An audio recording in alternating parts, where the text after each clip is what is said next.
아멘. 오늘도 하나님의 말씀을 통하여서 큰 은혜가 우리의 심령 가운데 충만히 임하기를 주의 이름으로 축원합니다. 아멘. 제목을 제가 먼저 정해놓고 바꿨는데 오늘 실수가 많네요.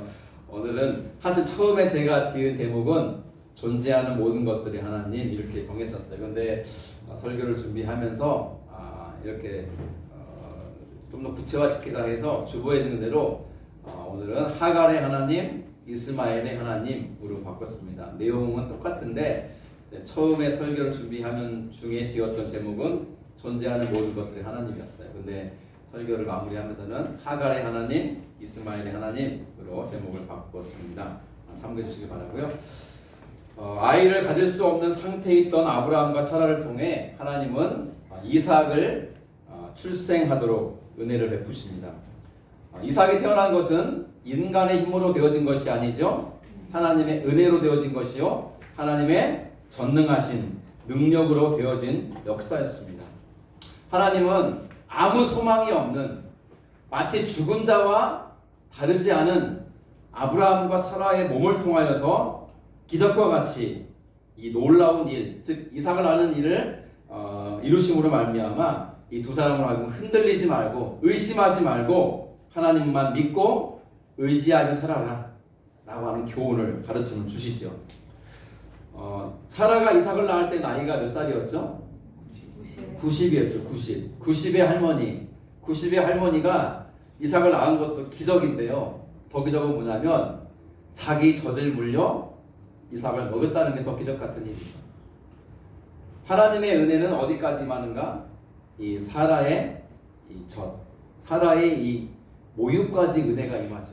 그래서 그 모유로 이삭을 먹입니다. 자, 그런데 이삭이 이제 자라서 젖을 뗄 때가 됩니다. 그 젖을 떼고 이 유목민들은 잔치를 보통 여는데 아브라함은 보통 잔치를 연 게 아니라 어떤 잔치를 열었을까요? 같이 읽어봅니다. 시작. 아이가 자라매 젖을 떼고 이삭이 젖을 떼는 날에 아브라함이 큰 잔치를 베풀었더라. 아멘. 어떤 잔치를 열었다고요? 큰 잔치. 그럼 성경에서 이렇게 수식어를 다는 건요, 정말 크다는 뜻이에요. 일반 잔치도 웬만하면 뭐 일반 식사와는 비교할 수 없이 큰 규모죠. 동경제 돌잔치 했던 때가 벌써 1년 전이네요. 그죠? 정하자면 그죠? 시간 참 빠르죠? 다 함께 가서 하은이 돌잔치 하면서 축하해주고 축복했던 시간이 벌써 1년이 다 됐어요. 다음 주 주일이 또 하은이 두 번째 생일이에요. 그때 그죠? 가족들을 다 모아서 할머니, 할아버지, 외삼촌, 친구들만 왔잖아요. 오고 이렇게 손대면서 가고 잔치를 열었잖아. 돌잔치. 그것처럼 이 아브라함이 살던 이 고대 시대, 이 부족 사회에서도 아이를 낳고 낳은 아이가 젖을 먹고 자라다가 젖을 떼게 되면 잔치를 열었어요. 우리가 돌잔치를 하듯이. 그런데 아브라함은 얼마나 기뻤는지 그냥 잔치가 아니라 큰 잔치를 했다는 거예요. 아마 모든 사람들을 불러서 먹고 마시고 정말 축하를 나누는, 축복을 서로 하는 그 귀한 잔치를 열었던 거죠. 음식도 뭐 먹을거리도 뭐 마실거리도 많이 준비했을 겁니다. 아브라함이 포도주도 많이 마시고 기분이 좋아서 막 춤도 췄을 것 같아요. 자, 그렇게 잔치가 한참 이렇게 열려서 벌어지고 있는 상황인데 어떤 일이 벌어지냐? 같이 읽어보죠. 9절. 사라가 본즉 아브라함의 아들 애굽 여인 하갈의 아들이 이삭을 놀리는지라. 누가 누구를 놀렸다고요? 이스마엘이 이삭을 놀렸다는 거죠. 하갈의 아들이 누구예요? 이스마엘이잖아요. 이스마엘이 사실은 동생이죠. 이복 동생 이삭을 놀렸다는 거예요. 그러면 이때 이스마엘의 나이가 몇 살이었을까요? 자, 그 나이를 가늠해 보려면 이 말씀을 우리가 읽어봐야 돼요. 시작. 하갈이 아브라함에게 이스마엘을 낳았을 때에 아브라함이 86세였더라. 아멘. 자, 아브라함이 86세에 이스마엘을 낳았죠? 그러면 아브라함이 이삭을 몇 살에 낳았어요? 100세. 100살에. 그 100살 되었을 때 이 이스마엘은 14살, 15살 됐어요. 그리고 태어난 다음에 젖을 먹여 기르고 젖을 뗀 다음에 지금 잔치를 열었는데 여러분 보통 젖을 언제 뗍니까? 돌쯤 지나면 떼고 좀 더 지나서 떼기도 하죠. 그러니까 두 돌은 되기 전에 떼요 보통. 근데 유목민들은 좀 더 먹였대요. 예, 한 3살, 4살까지 먹였다고 해요. 물론 뭐 한 돌쯤 지나면 엄마의 이 유방에서 젖이 나오긴 하되 영양분은 이제는 많지 않은 상태로 하죠. 그죠? 그런데도 불구하고 아이가 이 젖을 충분히 먹도록 하기 위해서 한 3년, 4년쯤도 먹였다고 하는데 그런 것까지 시간을 유추해 보지 않더라도 우리의 정서로 이 상황을 비춰본다 해도 이 이삭이 1살 혹은 2살쯤 되었을 때 젖을 뗐고 잔치를 열었어요. 그러면 지금 이스마엘 나이는 약 16세에서 17세쯤 된 상태예요.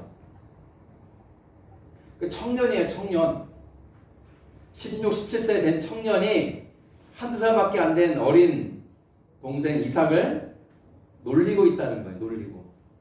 여러분, 이복 형이 이복 동생을 이렇게 놀아주고 놀리는 게 뭐 큰 일입니까? 뭐 큰 일 아니, 보통 일일 수 있어요. 그런데 그 장면을 누가 봤냐면 이삭의 어머니인 사라가 봤다는 거예요. 문제죠. 사라가 봤는데 여종 하갈의 아들 이스마엘이 17살쯤 먹은 이 장성한 청년이 이제 한두 살밖에 안 된 어린 이삭을 놀리고 있는 모습이 화가 난 거예요. 근데 화가 난 것만이 아니라 두려운 마음을 갖게 됐어요. 여러분 왜 두려운 마음을 갖게 됐을까요? 자, 순서상 누가 장자예요? 이스마엘. 비록 여종이고 첩인 하갈을 통해서 낳은 아들이긴 하지만 아브라함의 아들 맞잖아요. 아브라함의 씨잖아요. 그러니까 아브라함이 낳은 첫째 아들은 이스마엘이에요. 이 사실은 바뀌지 않아요. 그런데 본처인 사라가 뒤늦게 아들을 낳았고 그 낳은 아들이 이삭인데 이삭이 자라나서 젖을 떼고 잔치를 여는 중에 그 장성한 17살쯤 먹은 이스마엘이 이제 한두 살밖에 안 된 어린 이삭을 놀리는 모습을 본 사라가 화도 났지만 위기의식을 가진 거예요. 아차! 이대로 가다가는 우리 집안과 이 부족의 장자권이 누구에게 넘어가겠다? 이스마엘에게 넘어가겠구나. 그때서 깨달은 거예요. 왜 그때까지 못 깨달았을까? 아기를 낳은 게 너무 기쁘고 그 아기를 젖먹여 키우는 게 너무 행복해서 이 생각까지 못했던 거예요. 그런데 잔치를 벌였고 잔치 중에 그 장면을 목격하자 사라가 위기의식을 느끼고 두려움을 느낀 거예요. 이대로 가다가는 장자권 뺏기겠고 장자권 뺏기면 뭐까지 뺏기냐면 상속권도 뺏겨요. 상속권.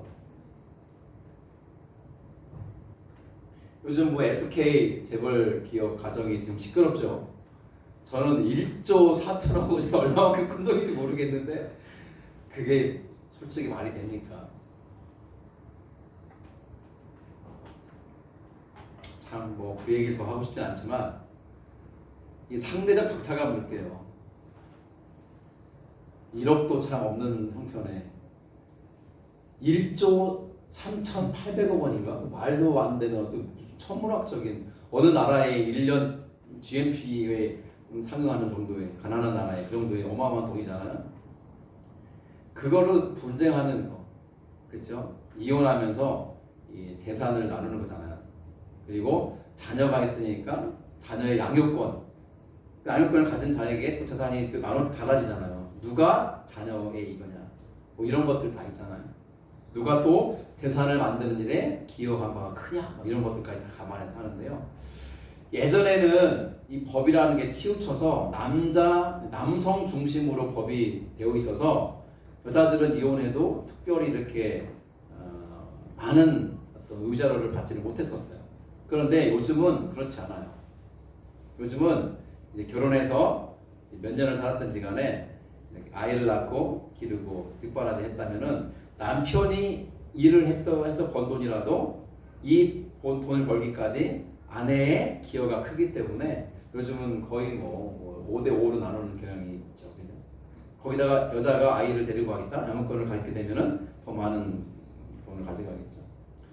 이 말씀을 드린 이유는 지금 사라의 생각이 거기까지 미치고 있는 거예요. 먼 미래 일이 아닌 거예요. 왜? 이스마엘이 이미 청년이 됐잖아요. 청년이 된 이스마엘이 남편은 어때요? 늙었잖아요. 지금 100살 정도 훨씬 넘었잖아요.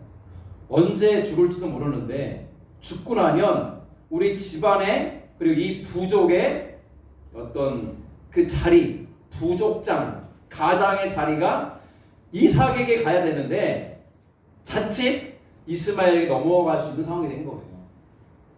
그 모습을 보자 사라가 위기의식을 느끼고 두려움을 느낀 거예요. 근데 저는 이 대목에서 반대를 한번 생각해 봤어요. 하갈과 이스마엘의 마음은 어땠을까? 여러분 1년여 전, 그러니까 이삭이 태어나기 이전으로 돌아가면요, 그때까지 10수년은 누가 행복했냐면 하갈과 이스마엘이 참 행복했어요. 왜냐하면 어쨌든 하갈은 나에게 아들을 낳아준 여자예요. 그러면 아브라함은 본처 사라의 눈치를 보긴 하지만 사라의 눈을 벗어나면 누구를 돌봐주고 아껴줘야 뒀을까요? 하갈을 돌보고 아껴주는 거예요.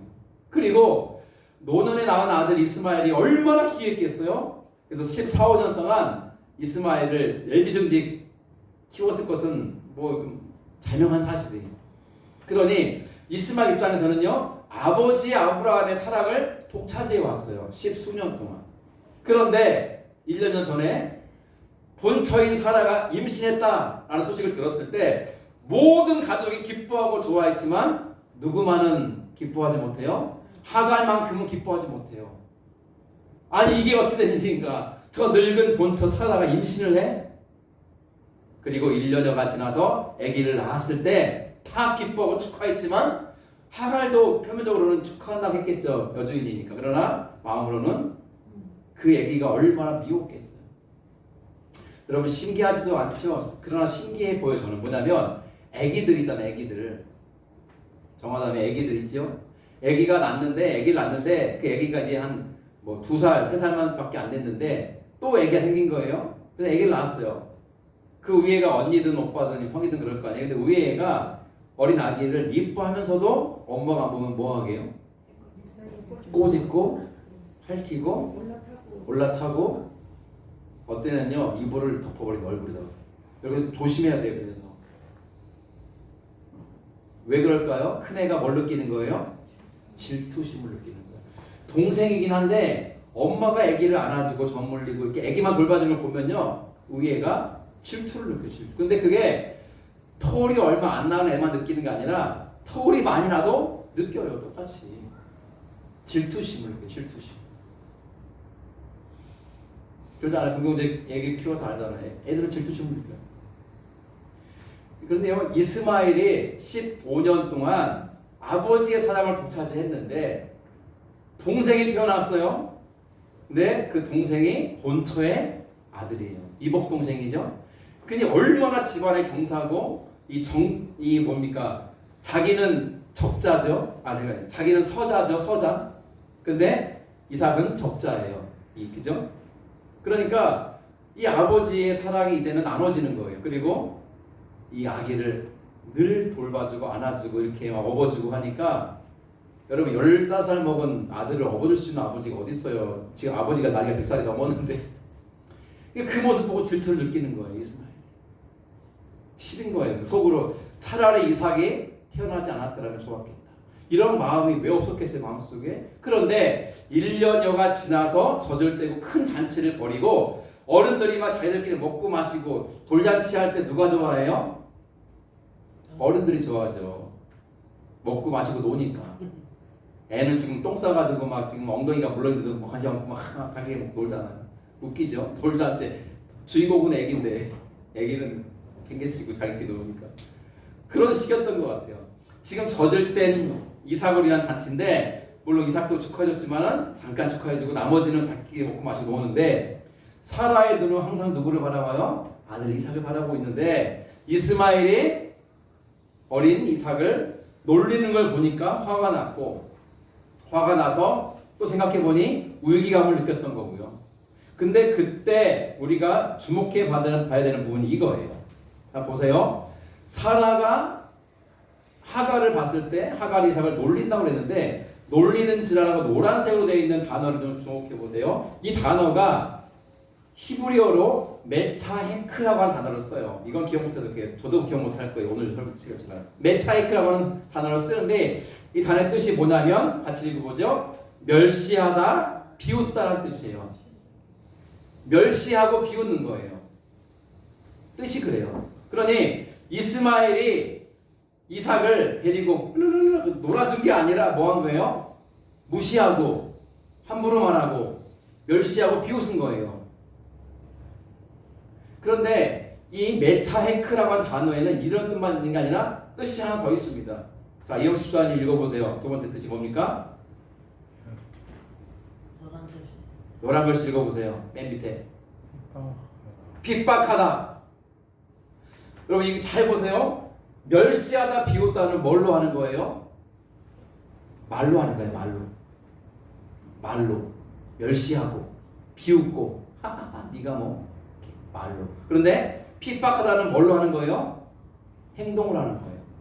직접적인 물리적인 괴롭힘을 말해요. 여러분 사라가 사람들이 막 시끌벅적하고 잔치를 벌이고 있는데 어느 정도 거리가 떨어져 있겠죠? 이삭을 보니까 이스마엘이 이삭에게 그냥 말로만 야 임마 이 못생긴 놈아 이렇게 막 나쁜 말을 하고 있다고 생각해 보세요. 그 말이 잘 들리지도 않는데 그걸 보고 사라가 막 기겁을 합니까? 그게 아니라 뭐 한 거예요? 사람들이 안 볼 때 꼬집고 따기 때리고 막 밀치고 그런 거예요. 그걸 누가 봤냐면 사라가 보고 화가 난 거죠. 근데 화가 난 것만이 아니라 울기감을 느끼는 이대로 가다가는 진짜 우리 아들이 이스마엘 손에 죽겠구나. 여러분 사극 좋아하시잖아요. 사극 보면요 이런 얘기 정말 많잖아요. 그렇죠? 세자 요즘 세자가 사라졌다 제목 드라마도 있던데 세자는요 이 정실인 왕비가 낳은 거예요. 왕비가. 그런데 이 아들 낳기 전에 후궁들에게서 낳은 더 나이가 많은 자식들이 있단 말이죠. 그 자식들이 서로 왕이 되기 위해서 이 세자를 없애는 거예요. 그 없애는 방법은 다양하죠. 직접 죽이기도 하지만 음식에다가 독을 탄다든지 여러 가지 방법을 써요. 병 걸리게 다 죽는다든지 아니면 진짜 이 무사를 통해서 칼로 단칼에 죽이든지 하여간 방법은 다양하지만 이 세자를 죽이려고 해요. 마찬가지인 거죠. 그 생각을 갖게 된 사라는요 어떻게 이제 할까요? 누구를 이제 다잡기 시작할까요? 아브라함을 어떻게 해요? 읽어보죠. 그가 아브라함에게 이르되 이 여종과 그 아들을 내쫓으라. 이 종의 아들은 내 아들 이삭과 함께 기업을 얻지 못하리라 하므로 이제 사라가 아브라함의 바가지를 긁기 시작하는 거예요. 당장 저 여종 하갈과 그 아들을 내쫓으라. 여기 보면요 특징이 그들의 이름도 부르지 않아요. 하갈과 이스마엘 쫓으라고 하지도 않고요. 여종과 그 아들을 쫓으라 그래요. 그리고 자기 아들 이름을 불러줘요. 내 아들 이삭과 함께 기업을 얻지 못하리라. 지금 얼마나 사라가 화가 나 있고 또 얼마나 큰 의기감과 두려움을 느끼고 있는가를 보여주는 대목이에요. 근데 이게 한 번 말하고 그친 게 아니라 어떻게 했을까요? 날마다 아브라함을 볼 때마다 저 여종을 내보내고 그 아들을 쫓아라. 이대로는 우리 아들이 기업을 잊지 못한다. 여러분들이 아브라함이라면 어떤 마음이 들었을 것 같으세요? 아무 생각 없으세요? 여러분 아브라함 보세요. 어떻게 반응하는지 시작. 아브라함이 그의 아들로 말미암아 그 일이 매우 근심이 되었더니 너무 고민되고 갈등되고 고민되는 거예요. 몇 날 며칠인지도 몰라요. 그러니까 이 사라는 눈 뜨면서부터 잠잘 때까지 아브라함을 보면은 계속 바가지를 긁어요. 죄송해요. 전현을 쫓으라고 전현을 그 아들놈도 쫓으라고 그렇게 되기 전까지는 우리 아들이 안전할 수 없다고 당장 쫓으라고 이 말을 계속 하는 거예요. 아브라함이. 근데 만약에 아브라함이 하갈을 사랑하지 않고 이스마엘을 아끼지 않았다면 고민할 게 없어요. 당장 내보내면 돼요. 근데 왜 고민합니까? 하갈을 사랑했고 이스마엘도 좋아했고 귀하게 여겼기 때문에 그런 거예요. 생각해도 아무리 이삭을 낳았다 손치더라도 15년 6년 동안 사랑했던 아들 이스마엘인데 당장 한순간에 내칩니까? 그게 됩니까? 사람은 그게 아니에요. 사람은 정이 있어요. 정이. 미운 정, 고운 정이라는 말도 있는데 정이 있잖아요. 같이 지낸 시간들이 있으면 정이 있다니까요. 그래서 냉정하게 못하는 이유는 정 때문에 그래요. 그 정은 사랑의 한 감정인 거예요. 이스마엘을 어떻게 한 번에 내칩니까? 그 하갈을 어떻게 내쫓습니까? 더구나 부족 사회에서요. 개인이 부족 사회에서 벗어나 있다? 이건 뭐냐면요. 이제 자유다가 아니라 죽음이에요. 죽음. 부족 공동체 안에 있어야 안전을 지킬 수가 있거든요. 부족을 벗어나면 다른 부족에 의해서 죽임당하거나 붙잡히거나 노예가 되거나 팔리거나 해요. 여자들이면은 성노리기가 되거나 첩이되거나 그러겠죠. 원치 않는 결혼을 하겠죠. 원치 않는 자식을 낳아야 되겠죠. 이런 무지막지한 상황에 처할 수밖에 없는 게 부족사회를 벗어났을 때 상황인 거예요. 더구나 여기는 광야거든요. 이 광야에서 먹을 것도 없는데 어떻게 살아갑니까? 그냥 아브라함이 얼마나 고민이 돼요. 내쫓으면은 얼마 안 지나서 죽을 텐데 뻔히 죽을 거 아는데 어떻게 내보내냐고요. 고민하고 갈등하는데 누가 찾아오십니까? 하나님이 아브라함을 찾아오시죠.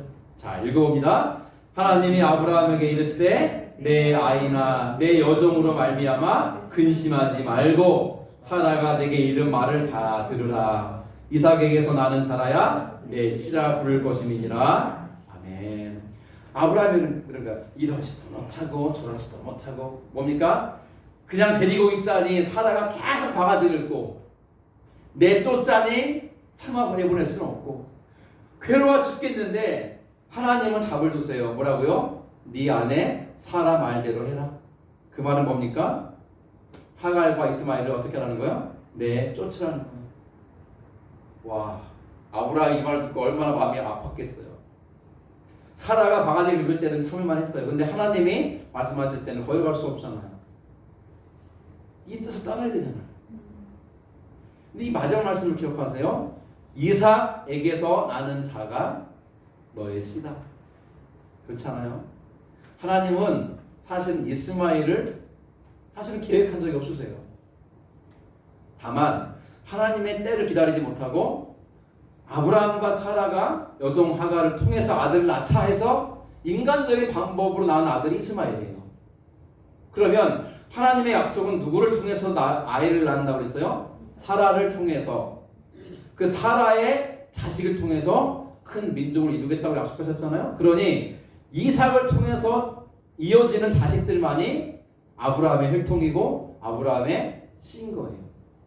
그러니 사라의 말대로 해라. 내보내라.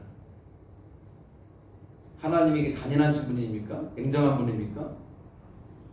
왜 하나님은 하갈과 이스마엘을 내보내라만 했을까?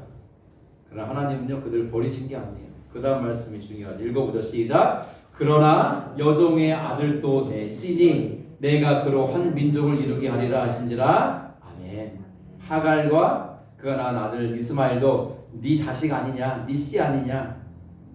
내가 원해서 낳은 건 아니고 네가 만들어낸 아들이지만 내가 그를 통해서도 한 민족을 이루게 할 것이다. 이 말은 뭐예요? 그 하갈과 그 아들 이스마엘을 내가 지키고 살리겠다는 말씀하십니다. 네가 내보낼지라도 죽지 않고 내가 지키고 보호하겠다 약속하신 겁니다. 자, 이렇게 하나님의 말씀을 받은 아브라함이 다음날 일찍 일어나서 보세요. 떡과 물 한 가죽 부대를 하갈의 어깨에 메워주고 이스마엘 데리고 떠나게 합니다. 그 하갈과 이스마엘이 떠나갈 때 그리고 아브라함이 지어준 떡과 이 물 한 가죽 부대를 어깨에 메고 가는 그 하갈과 이스마엘의 뒷모습을 바라볼 때 이 아브라함 마음이 어땠을까요? 아마 사라는 기뻐했을 거예요. 드디어 하갈과 이스마엘을 쫓아내는구나. 신났을 거예요. 이제 두 다리를 축복할 수 있겠다. 좋아했을 거예요. 그러나 아브라함은요 마음이 참 아프고 무거웠을 거예요. 자, 말씀은 이어집니다. 하갈이 나가서 부엘세바 광야에서 방황하더니, 부엘세바는 이 팔레스틴 땅의 하단에 있는 지역을 말하는데 거기에 사막에 있는 광야에서 방황하죠. 왜요? 길도 모르고 어디 가야 될지 모르는데 어떻게? 다만 이제는 뭐 몇 끼 먹을지 모르지만 주신 받은 떡과 물 한 가죽 부대밖에 없는데 이 광야가 얼마나 덥습니까?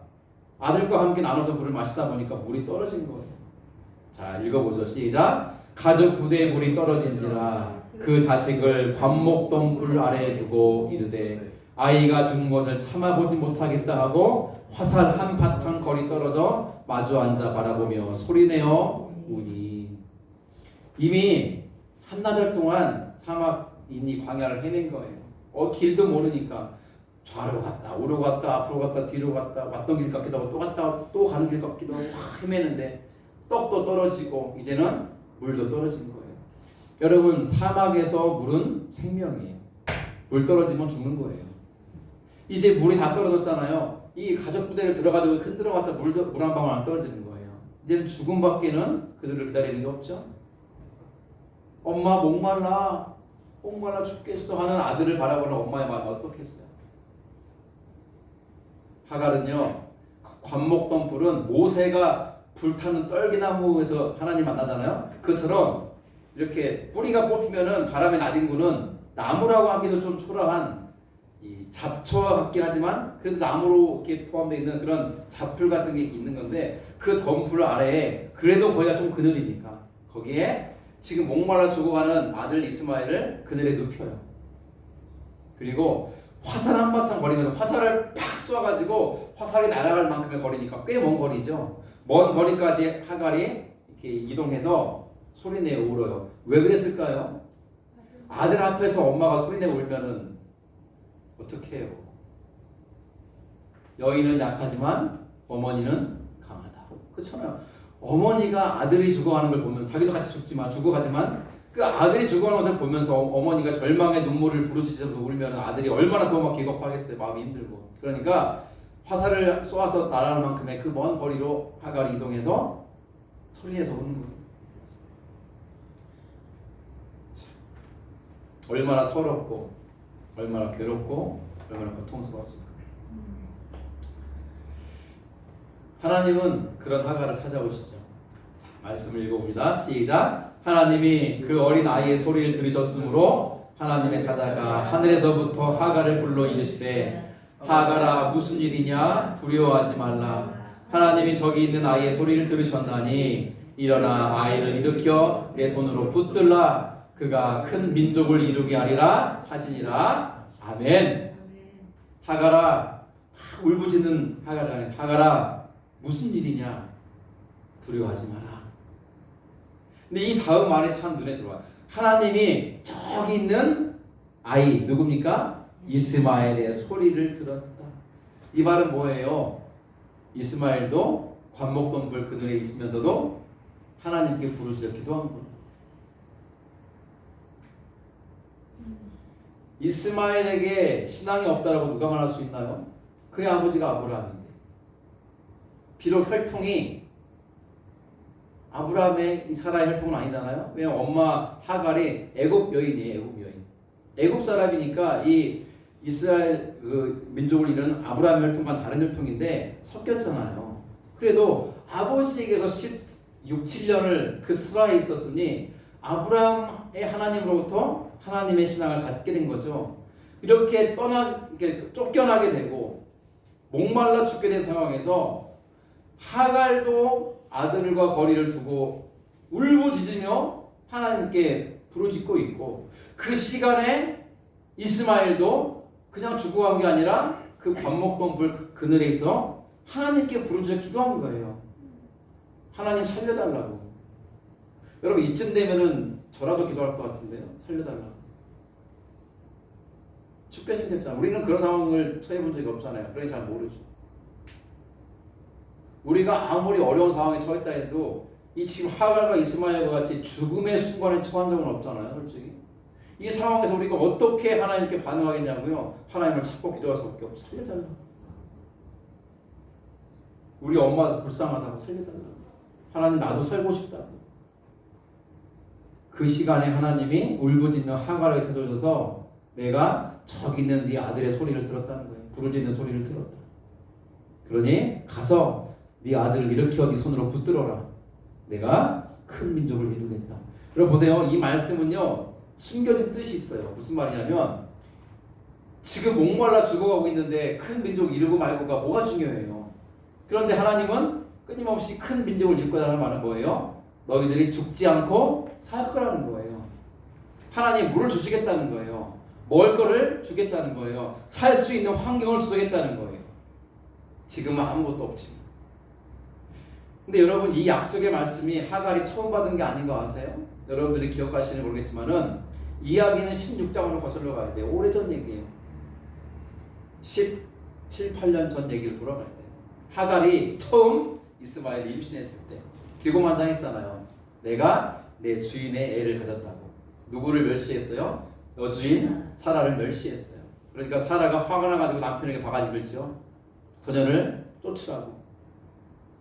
그자 아브라함이 그때는 하갈을 그렇게 사랑하지 않았죠. 왜냐하면 이제 막 아기를 가진 상황이기 때문에 그 하갈에 대한 애정이 많이 있지는 않았던 것 같아요. 그래서 당신 마음대로 해. 그래서 이 사라가 하갈을 학대하니까 견디다 못해 하갈이 도망쳤어요. 도망쳐가지고 비슷한 상황이었어요. 이제 광야에서 어떻게 될지 모르는 상황인데요. 그 상황에 이렇게 하나님이 사자를 보내 말씀하세요. 읽어보죠. 여호와의 사자가 또 그에게 이르되 내가 내 씨를 크게 번성하여 그 수가 많아 셀 수 없게 하리라. 여호와의 사자가 또 그에게 이르되 내가 임신하였은즉 아들을 낳으리니 그 이름을 이스마엘이라 하나 이는 여호와께서 내 고통을 들으셨음이니라. 그가 사람 중에 들나귀 같이 되리니 그의 손이 모든 사람을 치겠고 모든 사람의 손이 그를 칠지며 그가 모든 형제와 대항해서 살리라 하니라. 아멘. 이미 우리가 만났던 본문의 약속 이스마엘을 통해서 큰 민족을 이루게 하겠다라는 이 약속의 말씀이 16장 즉 17년여 전에 하갈이 이스마엘을 낳기 전에 임신한 중에 쫓겨나가지고 도망쳐가지고 있는 중에 하나님이 찾아오셔 주신 말씀이에요. 그리고 이스마엘이라는 이름도 하갈이 지은 게 아니라 누가 지어준 거예요? 하나님이 지어준 거예요. 그 뜻이 뭘까요? 뜻은요 하나님이 들으신다라는 거예요. 하나님이 들으신다. 그러니 이스마엘을 부를 때마다 하나님이 나의 간구를 들으셔. 이걸 기억하며 살았어야 되는데 하갈은 어느새 그 신앙에서 벗어나셨던 거예요. 다시 하나님 상기시켜 주는 거예요. 네 아들을 붙잡고 일으켜라. 뭡니까? 들으시는 하나님을 붙잡고 일어나라는 거예요. 오늘 저와 여러분의 삶의 가장 큰 문제는 하나님이 내 삶에 늘 함께 하시고 나의 간구와 나의 탄식 들으신다는 사실을 잊고 산다는 거예요. 잊고 산다. 마치 하나님이 계시지 않은 것처럼 살아요. 하나님께 기도하지 않아요. 웬만한 어려움이 와도 기도하지 않아요. 그러다가 하나님이 그 약처방으로 정말 큰 어려움을 주고 그 어려움을 만났을 때 비로소 하나님께 부르짖기 시작하죠. 하나님 편에서는 괘씸하잖아요. 그런데 하나님은 괘씸하게 여기지 않아요. 비록 그때라도 하나님을 향해 부르짖을지라도 하나님은 그 부르짖음을 들으신다는 거예요. 그게 하나님이시죠. 하나님의 약속의 말씀을 받은 하갈은 어떻게 됐을까요? 하나님이 이렇게 일을 하시죠. 읽어봅니다. 하나님이 하갈의 눈을 밝히셨으므로 샘물을 보고 가서 가죽 부대에 물을 채우다가 그 아이에게 마시게 하였더라. 하나님이 하갈의 눈을 밝히신 거예요.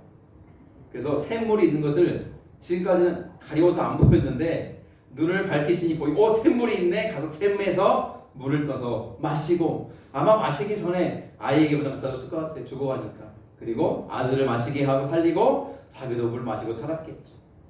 이 주어는 하나님이에요. 하나님이 샘물을 볼 수 있도록 눈을 밝히신 거죠.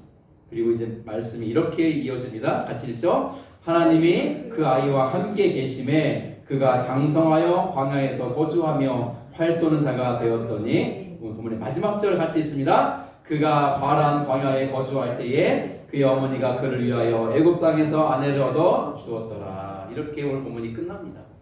하나님이 그 아이 누굽니까? 이스마엘과도 함께 계셔 주셨다.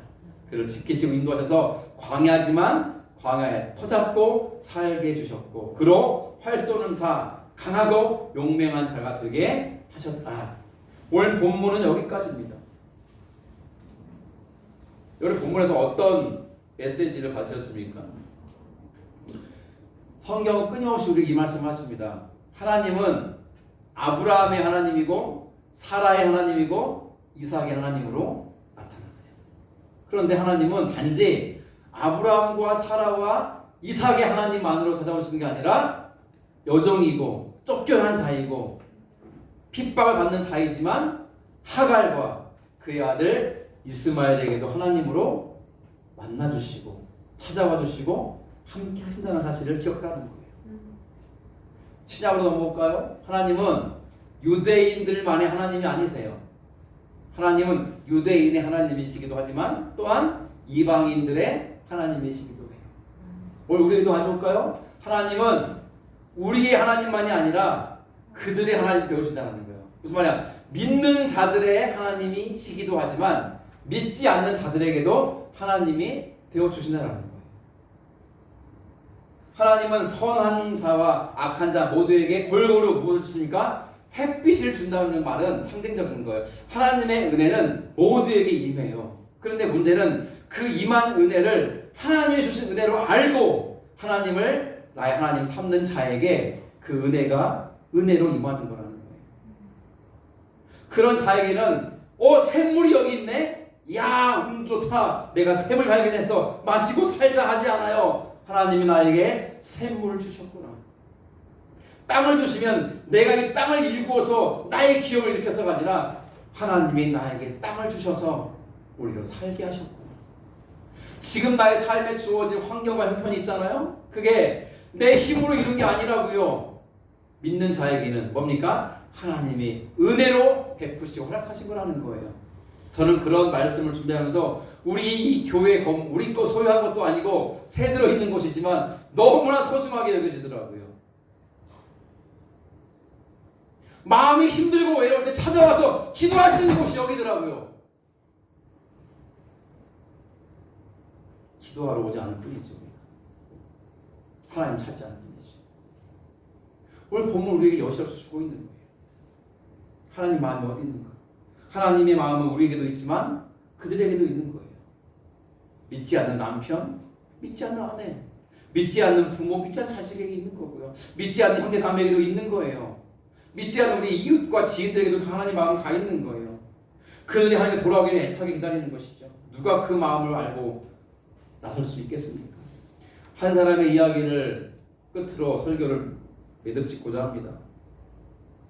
짐 엘리엇이라는 선교사예요.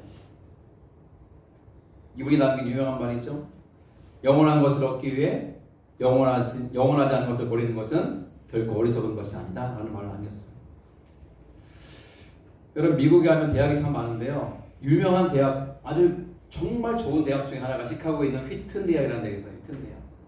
그 휘튼 대학에서 공부하는 엘리트였고요. 졸업생 2,000명 중에 수석으로 졸업한 사람이 짐 엘리엇이에요. 전도 유망한 사람이었어요. 대학 입학도 어려웠지만 그 당시 졸업할 때 수석 졸업하는 것은요 더 어려운 일이죠. 이 짐 엘리엇은요 그의 부인 엘리자베스 수줍어 보이지. 사진이 옛날 것밖에 없어가지고 여기 찾아봤지만 사진이 없더라고요. 엘리자베스와 결혼해서 이렇게 저렇게 딸을 하나 낳았어요. 그리고 저 딸 낳은 상태의 오른쪽 여러분 오른쪽 그리면은 사진에는 엘리자베스 뱃속에 임신한 아들이 있었어요.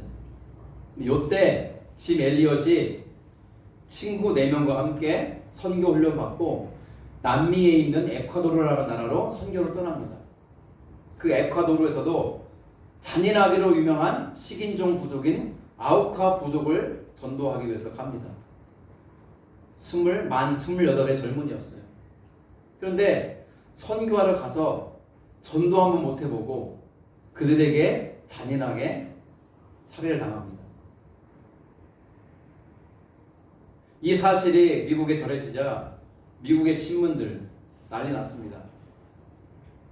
그러면서 많은 사람들이 비난했습니다. 불필요한 낭비를 했다고. 어떻게 저렇게 전도 유망한 젊은이가 자기 인생을 허망하게 남미에 있는 산속에 있는 아우카 식인종 부족들을 위해서 목숨을 잃었는가? 참 불필요한 낭비를 했구나. 혀를 찼습니다. 하지만 그의 부인 이 엘리자베스 엘리엇은 그들에게 이렇게 말했습니다. 내 남편의 삶은 낭비한 삶이 아닙니다. 자신의 전생애를 선교를 위해 준비했던 사람이고 자기의 책임을 수행한 행복한 사람이었습니다. 라고 말합니다. 그리고 이 엘리자베스는요, 남편이 죽은 이후로 간호사 공부를 하고요, 뭐 간호종사였겠죠. 1년 정도의 간호훈련을 받고 뱃속에 있던 아들, 그리고 이제 낳았겠죠. 그 공부하면 낳은 아들, 그리고 이미 낳은 3살배기밖에 안 되는 딸, 하은이만큼밖에 안 되는 딸 데리고 다시 그 아우카 부족을 찾아갑니다. 이 아우카 부족은 잔인한 식인종이지만 여자와 아이를 죽이지 않아요. 그들의 법이. 그래서 이 엘리자베스가 두 아이를 데리고 들어오자 죽이지 않습니다. 여자와 아이들이니까. 그리고 함께 사는데 이 엘리자베스가 뭐 자기가 좀 밝히지 않고 5년 동안 공부한 간호의 그 기술로, 의술로 사람들을 많이 돌봐줍니다. 5년여가 지난 때에 그 아우카 부족의 한 사람이 묻습니다. 당신은 도대체 누구길래 이렇게 우리를 정성스럽게 돌봐줍니까? 라고 물어요. 5년 지났으니까 친해졌겠죠? 그때 엘리자베스가 드디어 말합니다. 나는 당신들에게 복음을 전하기 위해 왔다가 5년 전에 살해당한 짐 엘리엇의 아내입니다. 사람들은 깜짝 놀랐습니다. 자기들이 죽여버린 그 남자의 부인이라는 사실을 5년 뒤에 안 거예요. 이 사실을 통해서 사람들이 예수님을 영접하고 회심합니다. 그리고 세월이 흘러 그 아우카 부족들 사는 지역에 많은 교회가 세워졌고요. 이 짐 엘리엇 선교사가 죽었던, 그를 죽였던 마을, 그 마을에 세워진 교회의 담임 목사가 누군지 아십니까? 짐 엘리엇 선교사의 아들이 담임 목사가 되었고요. 자기 아버지를 죽인 자들이 장로가 되고 교사가 되고 집사가 되어서 교회를 섬겼습니다. 그들이 싫어해요. 그들을 데리고 미국으로 와서 간증 집회를 했어요. 그리고 90세의 나이로 세상을 떠날 때까지 이 엘리자베스 엘리엇은요, 끊임없이 사람들을 불필요한 낭비라고 하는 비난의 소리를 높였지만 아랑곳하지 않고 하나님을 위한 거룩한 낭비라고 할 수 있는 자기 삶을 들여서 사람들에게는 가치 없어 보이는 사람들에게 복음을 전하고 구원하는 일을 감당했습니다. 오늘은요, 총회 선교주일이에요. 우리 기상교단은요, 참 많은 일을 감당합니다. 어떤 일을 감당합니까? 개척교회 선교도 하고요, 미자립교회 선교도 하고요, 통일과 평화를 위한 선교도 하고요, 생태와 환경 선교도 하고, 사회복지 선교, 인권 선교, 군 선교와 병원 선교, 학원, 장애인 선교, 이주민들과 농어촌 선교 등 이 땅에 가난하고 소외되고 정말 없이 사는 비천한 사람들을 위한 귀한 선교 사역들을 많이 감당하고 있습니다. 사람들은 말은 잘하죠. 교회는 사랑해야 돼. 교회는 선교해야 돼. 그러나 주님은 오늘 이렇게 말씀하세요. 눈가림만 하여 사람을 기쁘게 하는 자들처럼 하지 말고 그리스도의 종들처럼 마음으로 하나님의 뜻을 행하라. 오늘 여러분들이 주님께 드린 작은 정성이, 또 우리 교회가 이번 주 중에 총회를 보낼 작은 헌금이 비록 작은 것이지만 거기에 그리스도 사랑이 담겨지고 마음이 담겨지므로 이 땅에 소외되고 그늘진 이들에게 사랑과 함께 예수님의 복음이 담겨져 전해질 줄로 믿습니다. 저는 소망합니다. 저와 여러분들이 이 지역에 있는 우리 삶의 주변에 있는 사람들 가운데에 아직도 예수님을 알지 못하고 살아가는 많은 사람들에게 두 가지를 해야 돼요. 한 손에는 사랑의 섬김을, 한 손에는 예수 그리스도의 복음을 함께 나누고 전하는 그 일에 참여하지 않겠습니까? 저는 우리 교회가 그러한 교회가 되기를, 여러분들이 저와 함께 그러한 성도가 되기를 주의 이름으로 간절히 소망하며 축원합니다. 아멘. 우리 이 시간